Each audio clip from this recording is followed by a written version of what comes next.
was expecting some bullishness from this month, May closure. This month closed above this candle, and as you know, close above indicates not guarantee, but indicates higher prices. And so obviously it's an indication, and you need to build other layer of confirmations on the lower time frames and with the development of the next candles.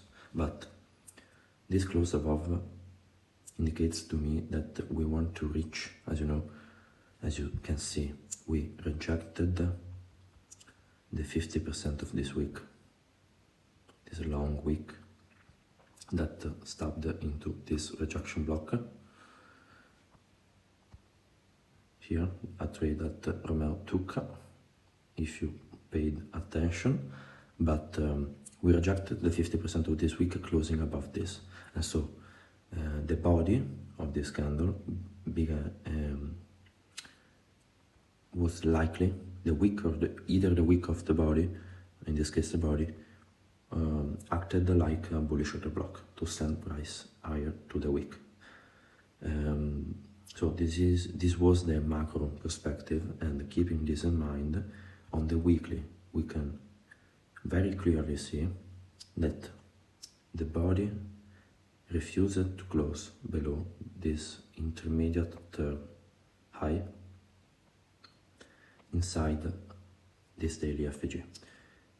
But this was pretty inside, so you saw this here when this candle closures, so you need to keep high for potential bullishness. Also, if you want to view the market on a macro perspective, current seasonal tendency for the XY are bearish. I will send you in the chat a photo, schematics of the seasonal tendency of dollar, and in this month of the year they are bearish. So obviously that suggests a potential bullish scenario for pound and euro. So keeping this in mind, on the daily we were consolidating right there. This week was what I called a consolidation week, and it doesn't mean necessarily that you can trade a consolidation week. I will show you how you can trade a consolidation week if you so choose. And an anticipation is look at the Monday range. You will play this not expecting an expansion because the week will be a range. But I will dive deeper into this on the future lessons. But from a consolidation week, we expect a small body candle means chop on the lower time frame, and an expansion is needed. We expect an expansion next. To time the expansion, that's another topic, and in this case it was the open of the new month that started the rally. So small little Judas of the month and also of the week and rally. Also SMT between these lows, as you can remember. But so focusing on this trade, we have this week already closed.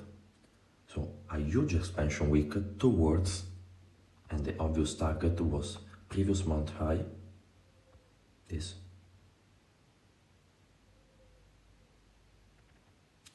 And the high, and listen to this closely. If you study rejection block closely,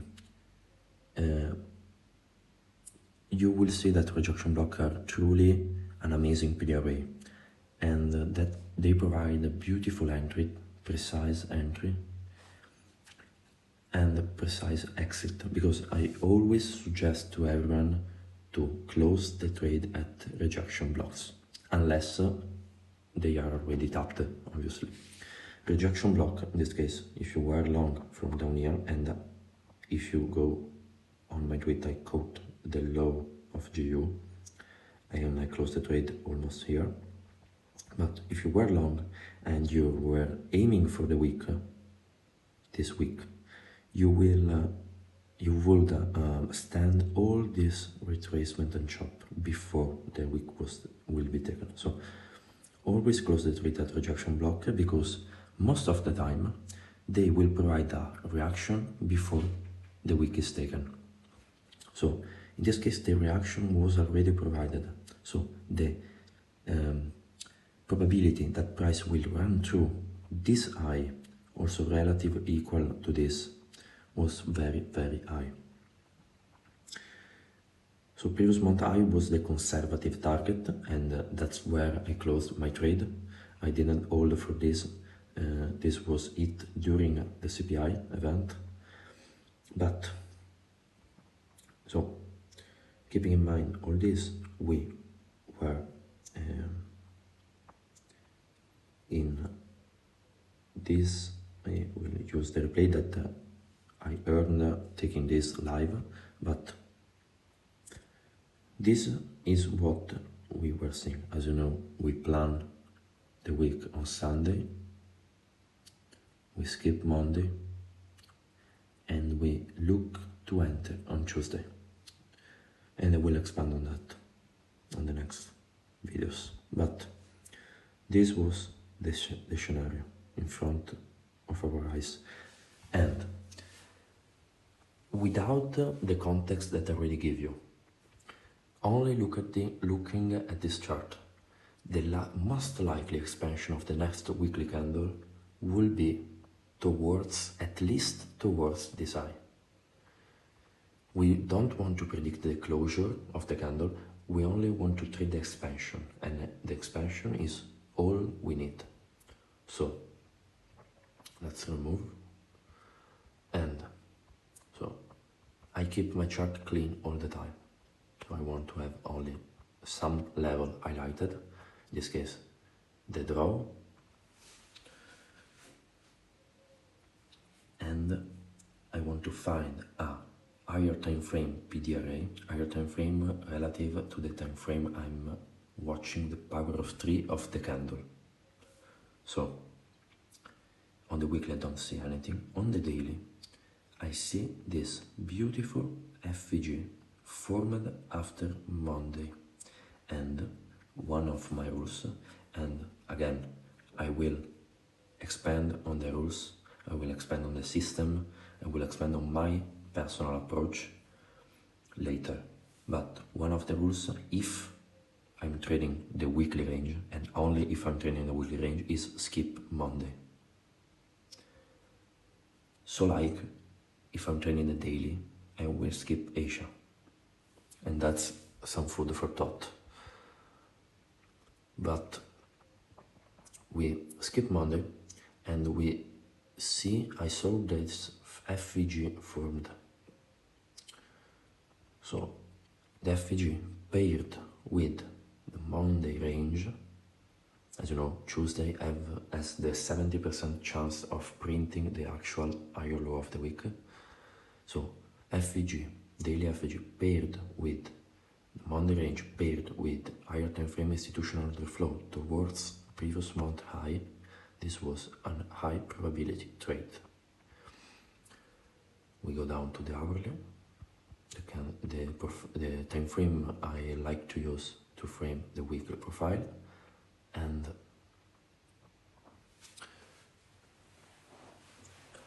we mark out Monday range in this case, because I'm expecting it to be souped.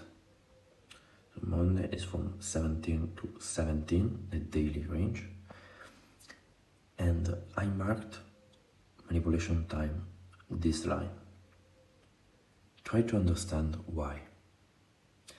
I will taught you that, but try to understand why, and give me the answer in the chat.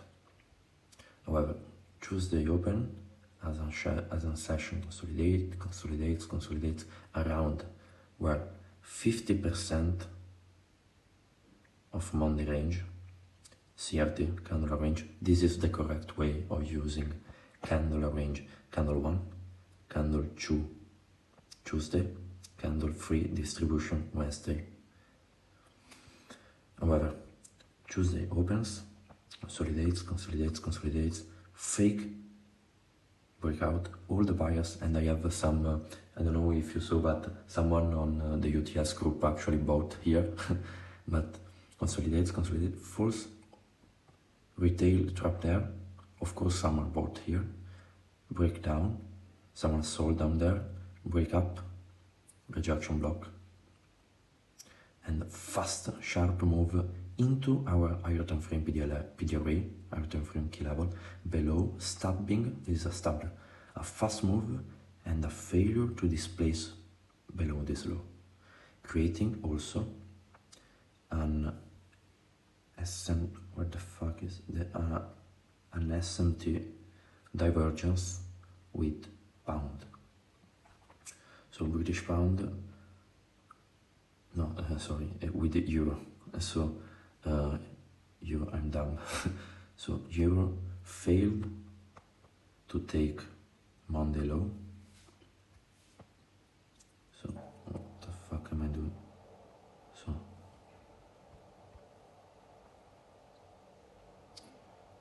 GU created a lower low while AU failed to create higher low. And if you watch my recent lesson on SMT, I talk about this. And if you, I said, always trade the stronger pair. And in this case, euro made a higher low.